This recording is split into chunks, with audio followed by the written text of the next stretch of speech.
ఆయన అల్లుళ్ళు వాళ్ళ కూతుళ్ళు చూస్తున్న దీని మీద కేసు పెట్టడం జరిగింది. అదొక తప్పుడుగా మీకు ప్రూవ్ అయింది.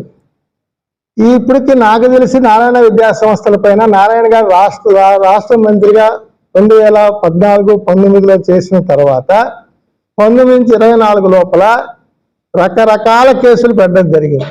ఇంతకుముందు మేము ఎప్పుడు చూడలేదు. ఈ తాప లాస్ట్ టైం నారాయణ గారు పోటీ చేసి ఓడిపోయారు కాబట్టి ఈ తడవ నారాయణ గారు సిటీ నుంచి గెలవడం తథ్యం. ఆయన మీద పోటీ చేయడానికి అందరూ భయపడుతున్నారని ప్రజలందరికీ తెలుసు. అందుకని ఇక్కడ ఇంతకుముందు ఉన్న ఎమ్మెల్యే కావచ్చు, వాళ్ళు కావచ్చు, ఓడిపోతున్నారన్న భయంతో వాళ్ళని మార్చడం కూడా జరిగింది.